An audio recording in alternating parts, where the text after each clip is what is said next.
Hi everyone, I'm Sam and welcome to the Shoogly Stitch, my podcast where I talk about knitting, spinning, and all things fibercraft related. Hi everyone, so it's been a little while since I recorded a podcast, which means I do have a lot to share with you, so I'm probably just going to jump straight into those pretty quickly, but first a little bit of admin.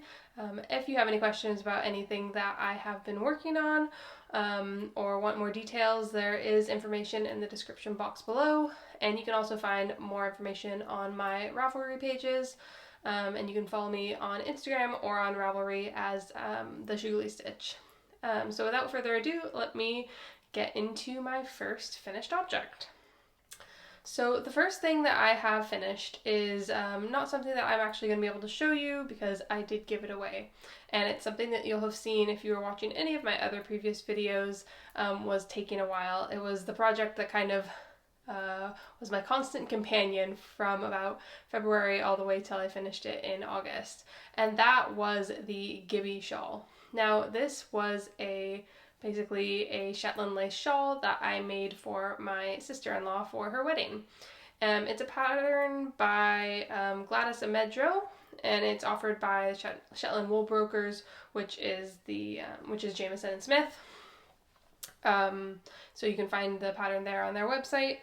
And I was really drawn to doing this project as kind of like the peak, like knitted lace thing that you could make.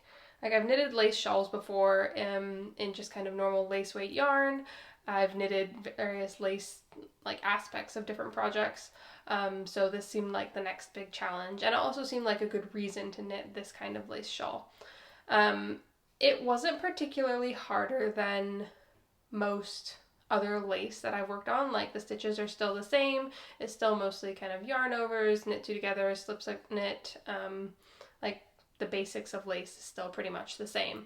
But the challenge was the sheer size of the project, and then the size of the yarn that I was using. So I was using Jamieson and Smith 1-ply Cobweb weight yarn, which is I think about as thin of lace weight yarn as you can get, which means it's a little bit trickier to work with. I certainly needed to look at it pretty much every stitch that I was doing, even on the plain purl rounds. So I'll put some pictures up here, and I'm hoping to have some pictures of my sister-in-law on her wedding day. I know she took a few pictures with the shawl on. She was really happy with it. It wasn't meant to be worn like during the wedding or anything, but it's kind of a nice thing to have as a heirloom item. As an heirloom item. Like you can, what she liked the idea of was being able to have this shawl at her wedding and then potentially use it as like a christening wrap or a christening blanket for any children in the future. So that was the intent. And the construction of this, I've explained it before, but given that it's been a few episodes or a few months since I've done an episode, I'll just do it again. So the pattern, how it works is you knit the border first. So you work this border back and forth. It's only about a couple inches wide. You knit back and forth for very long, like all the way around the circumference of the shawl. And then you pick up stitches all the way along the edge of that border. So you've knit back and forth, and then you start knitting like towards the center. So that is how it's constructed. And there are 4 sections that are identical. So you're knitting in the round, knitting these 4 sections in towards the middle, and then you just kind of draw it together at the very end like you would the top of a hat. So the positive thing about that is that it means that every row is getting smaller and smaller. The tricky thing is that when you start, it is absolutely massive and takes ages to get through a row. So the knitting itself, like I said, wasn't particularly difficult. It was just time consuming, and I needed to look at what I was doing. So it wasn't mindless knitting by any means. And I needed to look at the chart as well to follow along. The other thing that was a fun challenge was that I learned why Shetland lace knitters have these big kind of hap boards. I'm not sure of the proper terminology, but basically it's a big square frame that has nails or hooks or some kind all the way around the outside. So you've got this big square frame with hooks on it, and then that is how they block these massive things, because I discovered that pinning this massive shawl out onto blocking mats is time consuming. It took me about 40 minutes to pin out every single point, and I'll put in some video here that shows like the process of me pinning it out. It's tricky to make sure all the points are pinned out the exact same length, like that you're stretching them all out the exact same amount so that it's symmetrical. And yeah, then you have the problem of after you've pinned it out, because when I was done knitting it and pinning it out, I think it was probably about 60 inches on each side or so. So it's huge. I don't have that much floor space.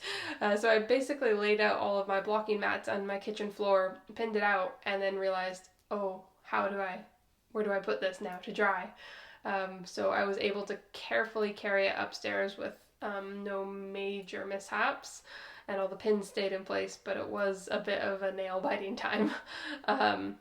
So yeah, that definitely made me understand why they have these like wooden frames that they can use and stand upright, because then you can just kind of slide it out of the way and leave it on the frame for a long period of time, and you don't have to worry about it being in the way or anything getting ruined or any of the pins popping out. I wasn't obviously going to make a frame if I was only making one of these projects. I may make myself one of these for my wedding. I haven't decided, because it did take a really long time and meant that I couldn't really work as much on other projects as I would have liked.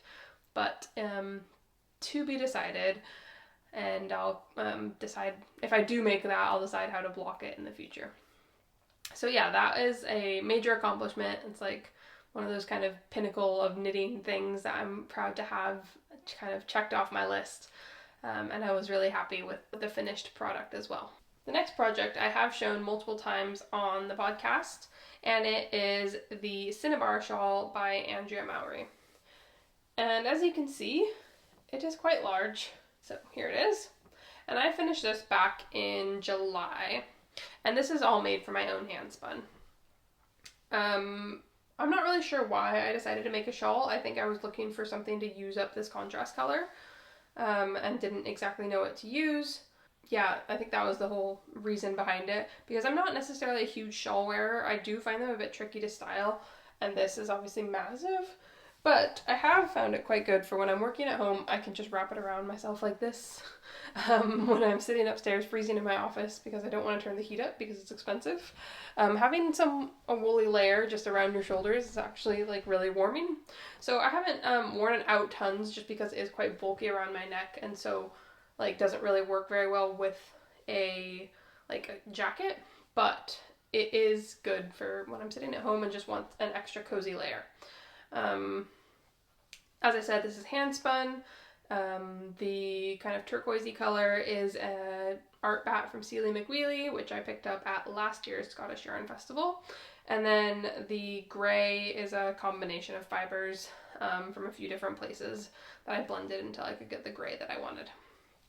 As I said, the pattern's by Andrea Mowry, and while I don't necessarily know how to wear shawls very well, it was like a fun project to work on.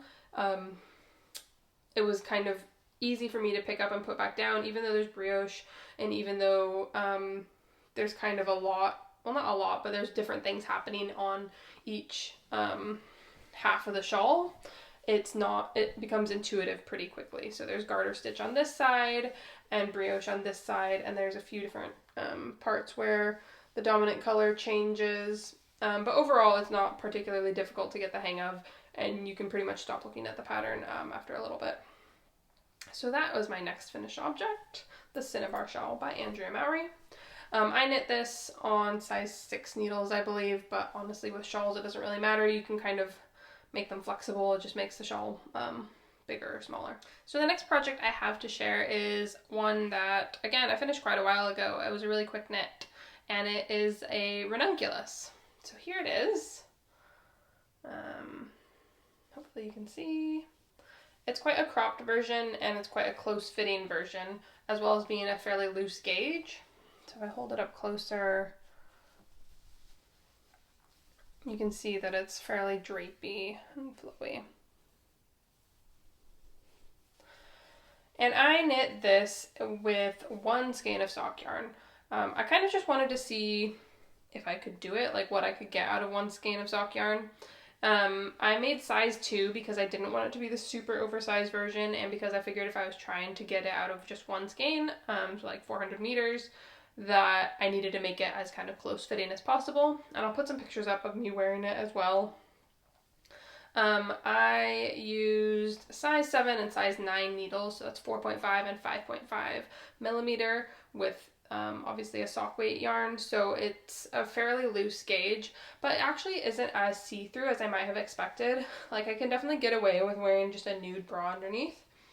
I also omitted the short row shaping that is in the pattern underneath the front neck. So there's short rows at the back here, you can see just there, and then there's meant to be short rows at the front as well. And I think what this actually does to the finished garment is it makes it kind of more of a boat neck.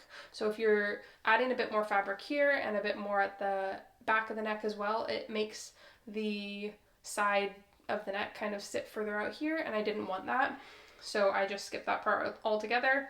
I did make a tiny mistake on the first round of like pattern stitches.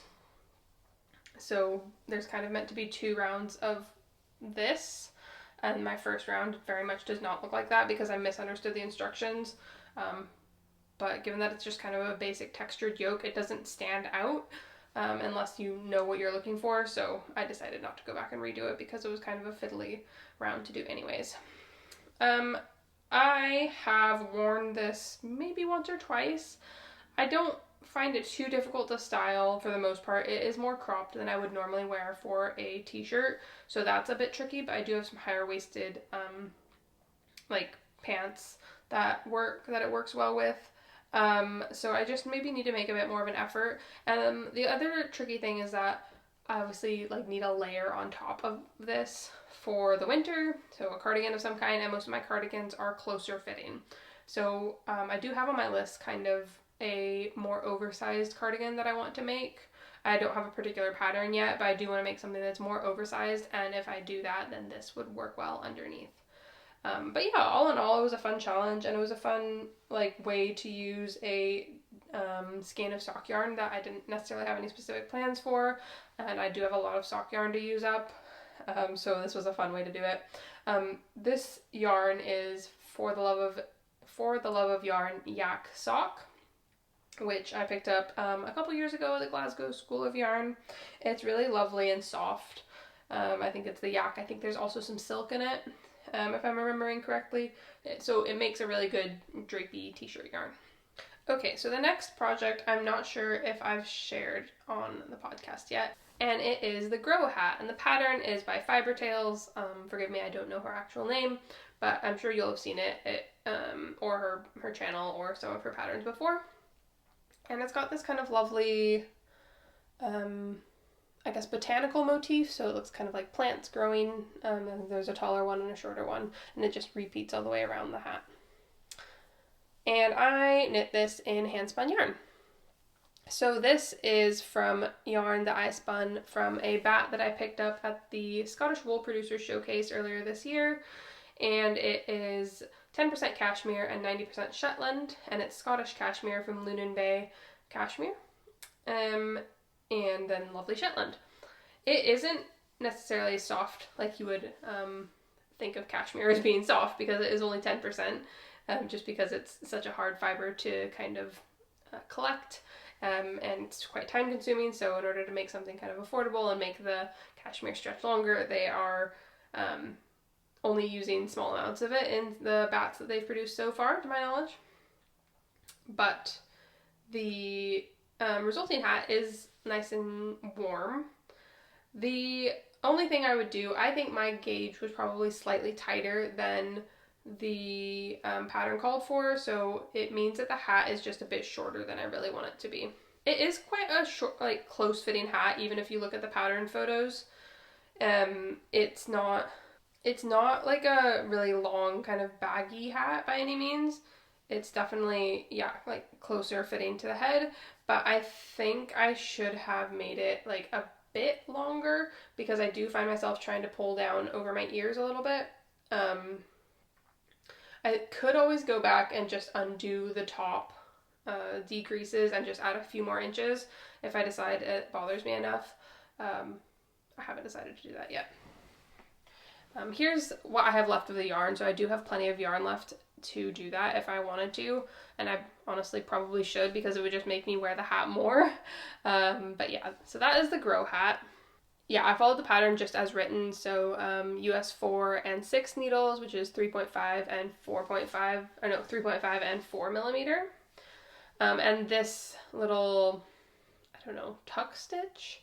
And this little kind of pattern stitch wasn't particularly difficult. I don't actually remember the specifics of it. Like it wasn't hard. And I'm not sure exactly like what you call that kind of stitch. But yeah, the pattern was good, made sense, really straightforward. And now I have a nice cozy hat made in my own hand spun with all Scottish yarn, which is always a nice thing. So that was my next finished project. Okay, so the next project that I have finished, I actually, again, don't have it here to show, and that is because it was a sample knit. And this was a really exciting project to be part of. So I'm on Susan Crawford's mailing list, just as I am with lots of other designers. I really admire her as a pattern writer who takes kind of, vintage patterns and makes them accessible for more people like in a modern way. She often will take kind of vintage patterns and rewrite them to be able to fit more sizes. She has a really good, I think it's a vintage Shetland source book or something along those lines, which I own as well. So I generally admire her as a pattern writer. Not all of her patterns are necessarily to my taste of like things that I actually want to wear, but I still like to look at them and find what she does impressive. So she had sent an email out that she was looking for sample knitters for a secret upcoming project. I can't remember how much detail she gave in the email, but in the end, basically, it's a book that she was working on for Lina magazine, or with Lina Publishing, I suppose. And she was looking for a bunch of sample knitters to get all these samples knit up quickly so that they could take photos for their photo shoot and have pattern photos. So I said I could do an accessory, and I was accepted to be a sample knitter. And so what I knit was the Weatherhouse Shawl. So this is a fairly simple triangular shawl. It starts with a garter tab and has lots of stripes and multicolored tassels. Now I didn't have to do the tassels, I just did the stripes. So you do a garter tab, and then it works from the center outwards with kind of a spine. You've got increases on either side of the spine, and as well as the side edges. So I think there's a central spine, you do yarn overs, and you do yarn overs on the edges as well. It's a very kind of traditional style of pattern, but what makes it a bit more unique is the use of color. So there's some simple stripes at the very beginning, and then further down there is a striped slip stitch pattern, which from a distance looks a little bit like color work, I suppose. Again, not necessarily something that I would knit for myself to wear, but it was a fun project to work on. And what's really exciting is that the exact sample that I made is the sample that has been photographed for publication in her book published by Lina. So I have all these really lovely photos that I've borrowed from the Lina website. These are definitely not my photos, but that is my project, or my actual hand knitting. And when the book comes out, I will get a copy, and my name is actually going to be credited in the book along with all the other sample knitters. So that's super exciting. Along with the getting a copy of the book, I also got some yarn as payment, or I got a gift voucher actually to her website. So I could have spent that on yarn or patterns or whatever else I wanted off of her website. And I guess I'll just show that now. So the yarn I chose is called Wold. And it's a room of my own is her yarn brand. And it's looks quite bluish in this light, well, in some light. I'm not sure if it is on camera, but it's quite a bluish gray. It's called Puddle, and it's made of Southdown, BFL, and Shetland. And I have tentative plans of making an oversized kind of either turtleneck or funnel neck cozy jumper, hoping to hold that double with some kind of either alpaca or, yeah, probably alpaca realistically. So that was what I got in return for making that sample, which I'm never going to complain about. I love getting yarn. So yeah, that was exciting. The whole premise of the book is, it's called Echoes, 24 Modern Knits Inspired by Iconic Women. And so the whole premise is that each pattern is inspired by a different woman that Susan has taken inspiration from over the years. So the one I knit, the pattern is called Weatherhouse, and it's inspired by a book called The Weatherhouse, written by Nan Shepherd. I don't actually know that much about the author, but I may go have a look, since I ended up making a pattern all inspired by the woman. I might as well go look her up. Right, that leads nicely into my next finished project. And this is actually something that I finished much earlier in the year, but it was a secret sample at the time. And this is the Flooers Cowl test. So this was another test that I did for Gudrun Johnston, who you'll hopefully have seen recently, has come out with another book from Lina Publishing, along with Mary Jane Mucklestone. They wrote the book Grand Shetland Adventure Knits, and this is one of the patterns in the book. So I knit a sample, or not a sample, sorry. I was part of the test knits for this pattern. Gudrun's version is a lot lower contrast, so it's a kind of pale pink and brown. I think in La Bien-Aimée Helix, from what I remember, so that's like a lace weight yarn held double. I chose to use Jamieson and Smith and Hillesvag Solje, which were just two yarns that I had in stash and had enough contrast. Since I wouldn't always go for kind of this color combination, but there were two yarns that I had enough of because I didn't really want to buy yarn for a test knit. Yeah, so it's fairly straightforward, although it's a different way from knitting a cowl than I've done before. I've still got my ends to sew in, even though I finished this ages ago. Really bad for that. But you start at one end here. You cast on, like in the round, you cast on and you're knitting in the round. So you knit in the round, basically. Yeah, you knit in the round to the length that it needs to be. And then, let's see, so I normally knit cowls kind of back and forth. So you knit in the round and you knit in the round kind of like all the way around this width. But this is the opposite way. But yeah, you basically fold it in on itself. And then you do a 3-needle bind off. And this is a modified 3-needle bind off to make it look slightly neater than the standard kind. So there's kind of this, there's a ridge of V's rather than like a purl bump here. But that's just personal preference. And I tend to wear this with the seam on the inside. So yeah, that is my Flooers Cowl. Pretty straightforward pattern. If you can do color work, you can definitely do this. The grafting, again, is also not particularly difficult. I don't find 3-needle bind-offs tricky. You could also do it with Kitchener stitch if you don't want any kind of graft line visible. But obviously then you would have like kind of a blank row within your color work. And this color work is not a pattern that has any completely solid rows. Like every single row has both colors. So it would stand out a little bit, but it would stand out less than this ridge. I really want to get the book itself. I haven't yet purchased that book. I probably will at some point because it is absolutely beautiful. I had a flick through it at one of the yarn shops that I was in recently, and it is lovely. So yes, that was my Flooers Cowl. I knit this 2 pattern as expected. I used size US 4 and 3.5 millimeter or 3.5 millimeter needles. So yeah, that's that. Next up on my test knitting, what happened is that I have had test knits spread out through the year, but they've all been secret. So, and then they were all kind of published in the autumn time. So yeah, now I just have a lot to talk about, even though it's been spread out over the years. Okay, so this is my next test knit, and this is the Crown Shy Hat by Isolde. And it's part of the Knitworthy collection. I think she's on Knitworthy 7 now, which is a collection of patterns that she comes out with every year that are intended to be good as gift knits. So they are all like accessory patterns, so they're smaller. You can maybe knit them up more quickly than you would perhaps a garment. Yeah, so that's what this is.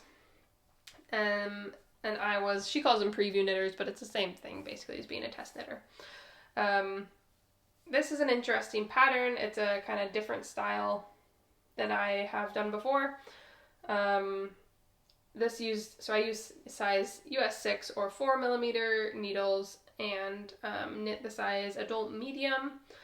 And I used For the Love of Yarn yak sock as well as Old Maiden and merino singles, just because again that's what I had in stash. So if you look closely you can see both the patterns, both the yarns showing up. And this is a I guess triple brimmed hat. So you start with just stockinette in the round, and you do stockinette in the round for like double this amount. So this is folded over. So it's quite like the Oslo hat really in construction. If you know the Oslo hat, I think a lot of people will. So stockinette in the round here, and then there's some ribbing. I think that's meant to just make it fit more nicely. And there's a fold line here. Yeah, so I'm pretty sure it was a provisional cast on, knit in the round stockinette for, I don't know, double that amount, so maybe 6 inches. And then you undo your provisional cast on, knit it together with the live stitches, and then you do some ribbing, and then you start your cable patterning. And obviously the intent is for it to always be worn folded up. And this makes quite a nice fold line, and then the ribbing just makes it so it fits a bit more nicely. This fit me a little bit better before I blocked it. I wasn't really thinking, and I used superwash yarns, so it did stretch out a little bit, but it's not over, like it's not too baggy, but it is definitely a bit looser than I had it before. And then the actual cable itself is a pretty standard kind of 3 like braided cable, and then this is a dip stitch. Which I think has been made popular by a few different designers recently. I mean, I know they didn't like create it, but I think it has been used in a few patterns more recently. And then yeah, you just continue it up, and it has patterning pretty much all the way to the top. It's only just at the very, very top that there's no patterning. And it's called the crown shy beanie, which I didn't know what that meant, but I went and looked it up, and crown shy is basically referring to trees that grow when they in a forest, which grow like basically all the way until they're not quite touching each other. And so when you look up, there's kind of this like outline around each of the trees where you can see the sky. I'll put in a picture to show what I mean. And I think that's a really clever name for it, because it's reminiscent of how these dip stitches and cables relate to each other. So that was my preview knit for Isolde.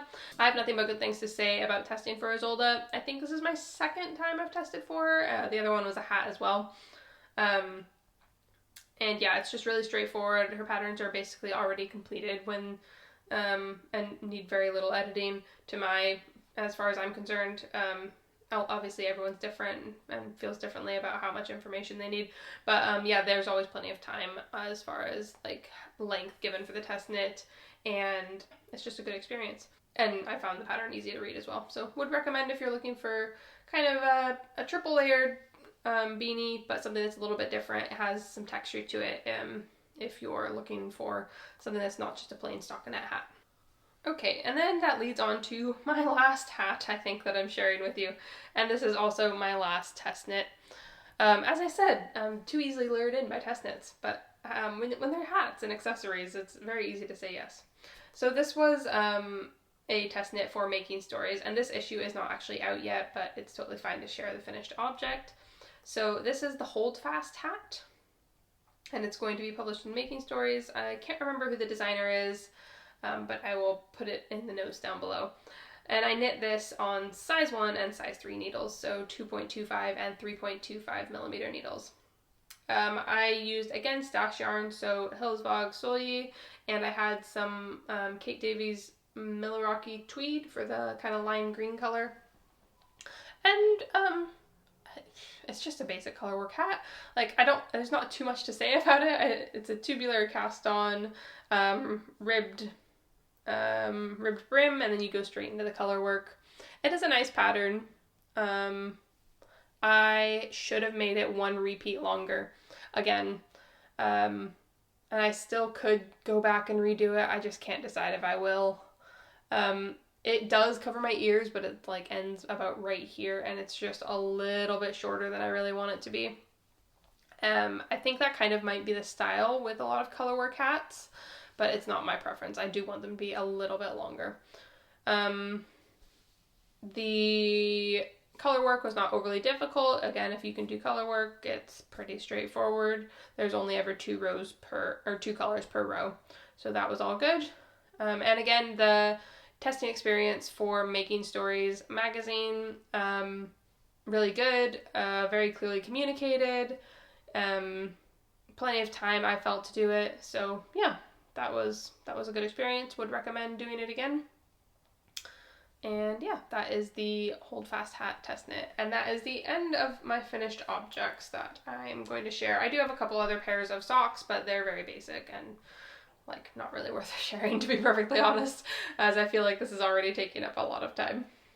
Okay, now to move on to works in progress. And again, I always have tons of works in progress on the needles.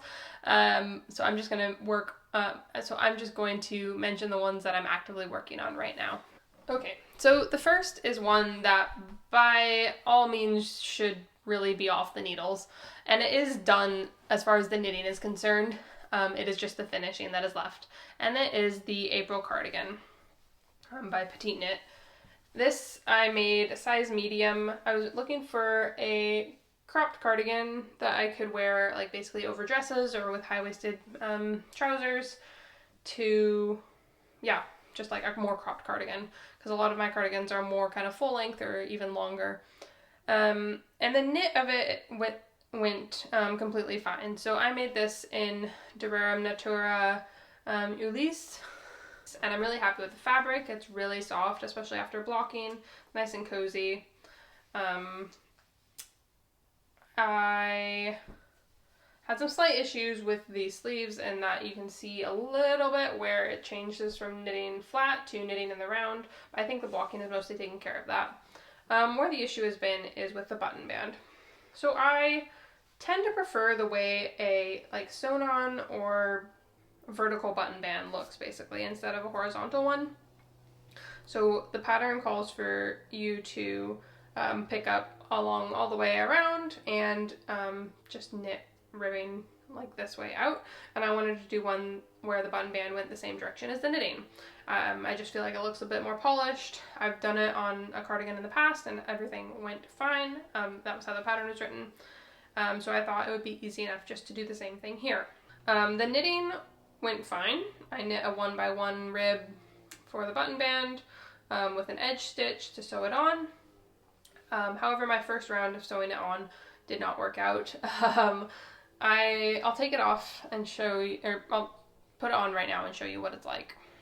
So this is what it looks like right now. Obviously the button band is like not attached on this side. I don't know if you can see. It's puckering a little bit because I've sewn on this bit and not blocked it. The issue the last time was I sewed on the button band all the way around at basically a 1-to-1 ratio. So one row of the button band attached to, well, basically 2 rows of the button band attached to 2 rows of the ribbing, just with mattress stitch. And what it resulted in was, I think, too much fabric. So the button band was like standing up weird like this, and not laying flat at all around my neck. I might have a picture that I can pop in. So I completely detached it, and I have started over sewing at a different ratio. So I've been doing 2 rows of the button band to 2 rows of the body, and then to 3 rows, and then to 2 rows, then to 3 rows, so back and forth.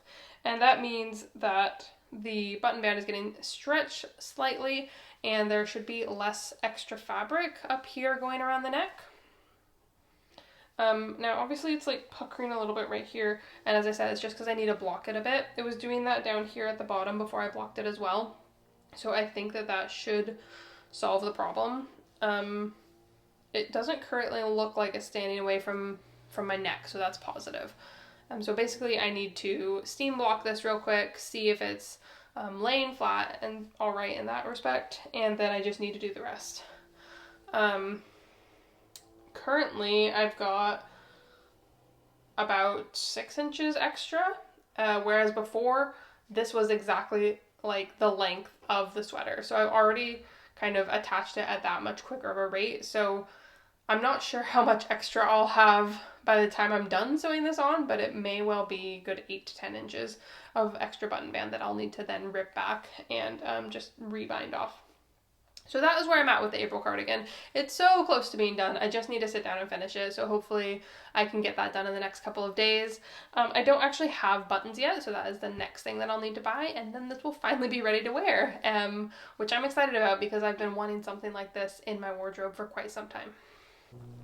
Okay, the next project to share is one that I've also shared on here before, which I'm kind of working on in bits and pieces, just whenever I feel like it.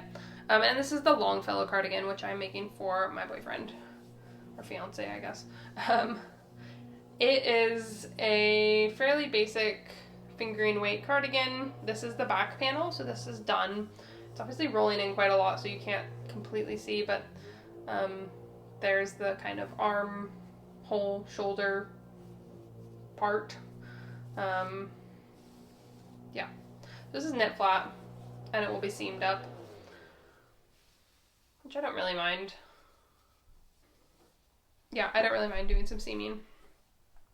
It does mean that it's like pretty straightforward to knit. There's a lot of back and forth stockinette knitting. So I've just started the front panel as well, and that is where I'm at on the Longfellow cardigan. I'm making size 48.25. I think that's the 4th size, but my gauge is slightly off because I'm using a slightly lighter weight yarn. It's actually woolly knit merino, and I'm using size 2 and 4 needles, so 2.75 and 3.5, and that's 3.5 millimeter for the body of it, and then the smaller needle for the ribbing. So yeah, it's a really good pattern. It's a Brooklyn tweed pattern. And I find most Brooklyn tweed patterns like really good to follow, and they do a lot of good basics for men as well. Okay, my last width that I'm going to share today is probably the one I'm like most excited about right now, and I really want to have done to wear, and it is the Zipper Sweater Light. And I'm all the way down at the body ribbing actually, so nearly there. I'm making really good progress. This I am making in size small. The ease it calls for in the pattern is 7 3/4 inches of positive ease, which is about 20 centimeters. And I didn't want quite that much, so I am sizing down from what I might normally do. So I'm doing size small, which still has a finished bust of about 44 inches. So I should still have a good 6 inches of positive ease. I'm doing size small, which should give me the ease that I want. I've held this up against an existing 1/4 zip sweatshirt that I have, and it seems to be the right width. As you can see, like it is pretty wide. The needles that I'm using at the moment for the ribbing are drawing it in. They're too small for the ribbing, but or for the circumference. So yes, I am making this in the Scottish Yarn Festival yarn, which I went to the Scottish Yarn Festival in September, and they've just come out with their own yarn. It's really lovely. It's like very slightly heathered, and it's an 80% Shetland, 20% Cheviot. And I chose the color Gordon, which is quite a deep blue. I wouldn't quite say navy exactly, but it is definitely just like dark blue. And yeah, I'm really loving the fabric that it's created so far. It's nice and soft as far as kind of a more woolly wool goes, if that makes sense. So it's not like a merino, but it should be soft enough for next to skin. Plus, I know that I'm going to wear this jumper with like a t-shirt underneath all the time anyways. So yeah, I have about 1.5 inches left on the ribbing, and then I'll be able to either go onto the sleeves or onto the neckband. I haven't fully decided, so this is obviously a zipper sweater, so it needs a zipper put in here. And it might be quite good to move on to that next, but I'm not sure which I'll do. It's a pretty straightforward pattern. You do the neckband first, and you just knit back and forth ribbing for obviously double this amount, and then fold it over and knit your beginning and end stitches together, and then you start working it as a basic kind of raglan. So you have to work back and forth for quite a while because of the zipper neck, so that's more like a raglan cardigan, and then there's a little bit of raglan in the round, and then you join for knitting the body in the round, and yeah, that's gone pretty quick. So I only started this about a month ago, and I've got this much done already.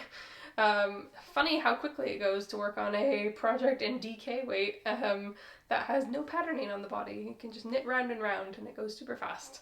So I understand why so many people like knitting that weight of like sweater.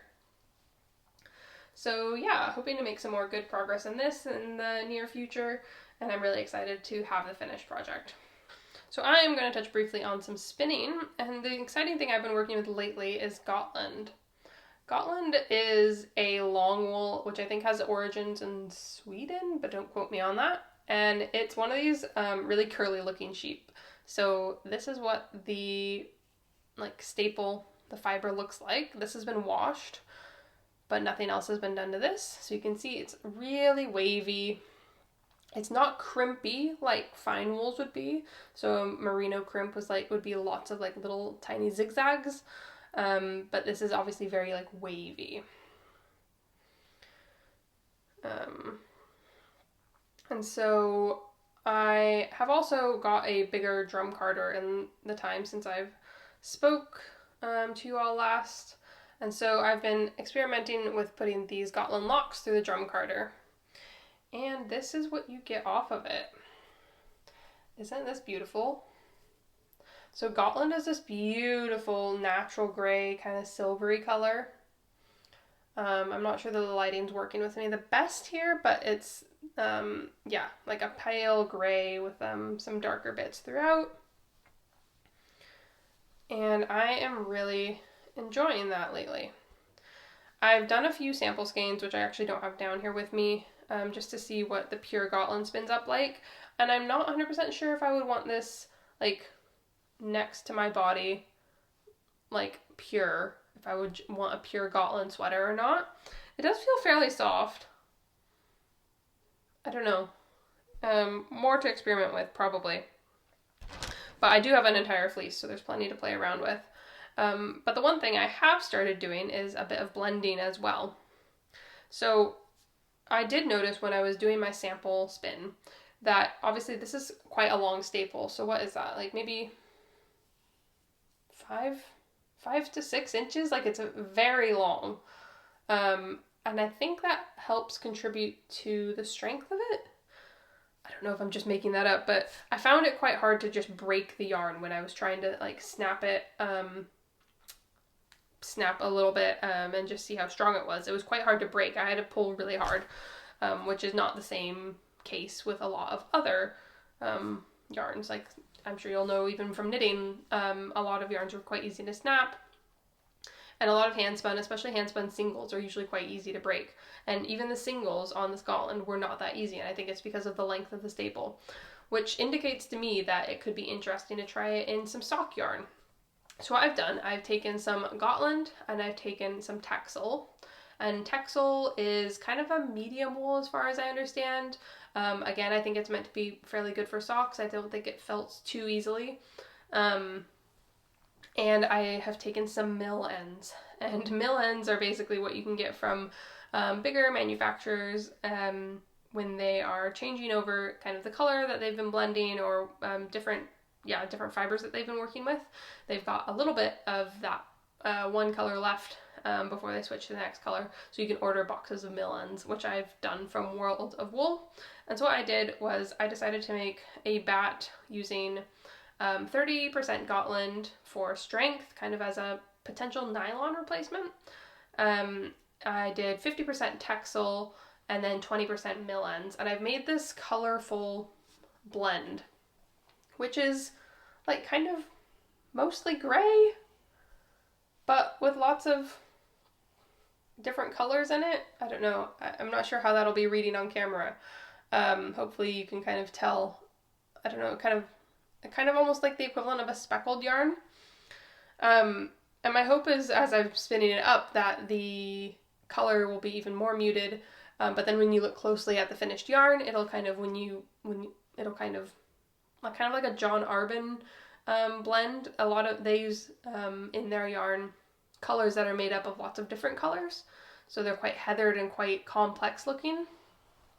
So I have spun 2 bobbins of this so far. Well, 2 fairly unequally sized bobbins, let's be honest. And this is what it looks like at the moment. So these are reading as mostly gray from a distance, I would say. Like if I hold them over here, I think they look mostly gray. But then when you look closely at them, you can see all the different colors that are in there. So there's definitely, like, I literally chose some rainbow colors of mill ends and blended it in.